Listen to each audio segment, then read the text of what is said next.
Hi, this is Ray Dombrowski. Today I'm excited to show you an all-new collection of t-shirt and apparel mock-up templates for Photoshop called the Apparel Mock-up Templates Variety Collection.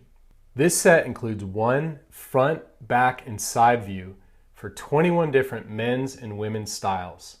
Short sleeve tees, zip and pullover hoodies, raglans, long sleeves, v-necks, polos. Have a look at the product description to see what's in there. If you're designing a catalog or website and need more than one view for each style, be sure to check out my other apparel mock-up templates collections, like the all-in-one men's and all-in-one women's apparel mock-up templates bundles. But let's go back to the variety collection.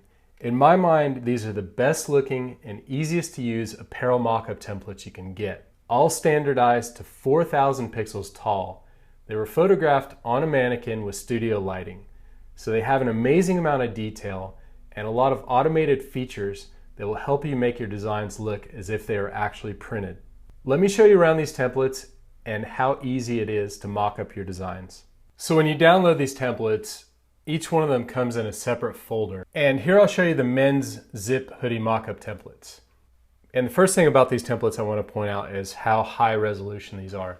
So let's just go and zoom in to 100%. And you can see that there's a ton of detail in here. So you're probably never going to need them this high res, but the resolution's there if you need it. The way these templates are set up, you need to open your layers panel. So if you don't already have it open, go to Window, Layers. And then I would also recommend going to Panel Options and set your thumbnail size to large just so you can see everything. So the front view template is in the top layer group. Below that is another layer group with the side view. Below that is another layer group with the back view. But let's start out on the front view, and you'll see that this front view, all the layers in it are represented by these little red tabs. And that just makes it a little easier to keep track of. The side view is all blue tabs, and the back view is all green tabs. But let's collapse the side and the back view for now and just focus on the front. What I'm going to do here is replace the graphic on the front of the shirt, and I'm going to open up Illustrator. And here I've got some vector designs, and these vector designs have some plastisol distress to them. But let me just select that, copy it, then go back into Photoshop. And when you want to place in your art, you'll see a layer that says Your Art. Double click on Layer Thumbnail to edit your art. So this is your layer thumbnail. Just double click on that. It opens up a smart object, and at the bottom here you'll see a placement guide. Just turn that on temporarily so you can see where your graphic is going to go. And you see a layer called Your Art. Just highlight that, go Command V, paste in your art. I'm pasting it in as pixels, but you could paste it in as vector or smart object or whatever you want. Now, what I'm going to do here is I will scale it up and hit enter to apply that. And I also need to hide the existing graphic. And then you can see there's a little sleeve graphic right here. And I'll just leave that in there. One of the important things is we need to hide this placement guide again so we don't see it when we go back to the original document. So let's just click on the little eyeball there to hide that. And now let's save that. And let's go back to our original template file. And you'll see that the graphic is in there. It's been applied. And there's also been a displacement map applied to it, which kind of bends the graphic around the wrinkles. In this case, it bends the graphic over the seam where the zipper is. And you can see that the draw chords go over the graphic. The next thing I want to do is I want to change out this neck label. So let's go back into Illustrator. And I have a graphic over here that would make a good neck label. So let's just select that, copy it, go back into Photoshop. Now you see a layer group here called neck label, and it says click drop down arrow to edit. So let's just click that little drop down arrow. You'll see the layer below in that layer group. It says hide this layer and paste in your neck label art into this group. So let's just select that, hide it, and then go Command V to paste. I'll paste it in as pixels. Let's go ahead and place it. And now we can just drag it up to position it. Oh, the other thing I want to show you is how to change the color, because that's one of the important features of these templates is you can show your graphic on any color shirt. So if we wanted to do, let's say a white, we just go to this layer called color layer and drag up your color to white. Problem there is part of our graphic is white ink, so it all disappears.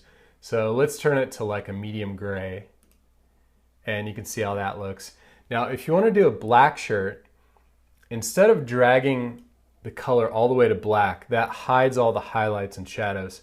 So to show a black shirt, what we really need is like an 85 to 90% black. So let's just find that right color gray and click OK. And the other thing about these templates is depending on the color you're making, you may want more or less contrast in the shading. So what you're going to want to do is go up to this layer called Fabric Shading Contrast, and it says double click thumbnail to adjust. So right here, this little thumbnail, let's just double click that, and we get a window that pops up for levels. And typically I like to slide this middle slider more than the left or right slider. So if you can see, it's kind of increasing the contrast, and I think that's looking pretty good. Maybe I'll make this a little bit darker.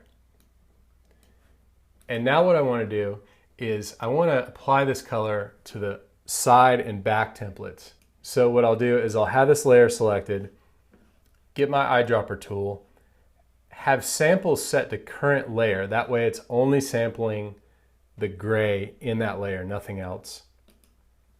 Just sample that. Now let's go to our side view template and double click on the little icon there. And then we'll just select the foreground color that we just sampled. Click OK. And we want to increase the contrast again in this fabric shading contrast layer. For the side view, let's just click on that.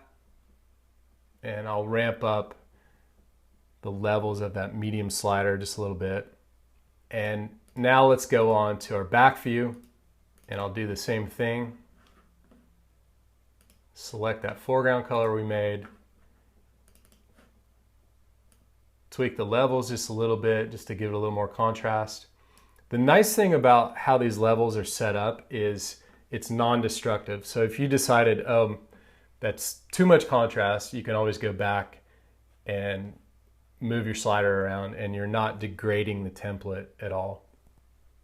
And for this back view of the hoodie, the thing that's really nice is the art on the back of the shirt is already clipped out under the hood. I'm actually going to turn this a little bit lighter gray just so you can see that a little better. So if I want to change out this graphic to, let's say, this Hawaii 77 one, let me just select that, copy it, go back into Photoshop, double click on the Your Art layer. It opens up a smart object. We'll turn on the placement guide, select one of the layers, and just hit Command V to paste it in. And we'll move that graphic right up under the hood there. Hit Enter to apply it. And we need to hide that big graphic that's on there. And we also, remember, need to hide this placement guide again. Then let's click Save, and we go back in there, and you can see the graphics applied. With the displacement maps, on some of these templates, you're not going to see a lot of warping. Like on this back view, the back is pretty flat, so you're not going to see the graphic really following the folds in the t-shirt. But if you look at our sleeve graphic, you can see there's a little warping going on. I'll click off the visibility of the displacement just so you can see the difference.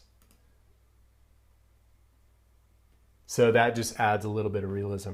So that's how you mock up one of these templates. Oh, and let me turn that back to black. And now we have a completed back, side, and front view. So to find out more about these templates, follow the link below the video. Thanks for watching.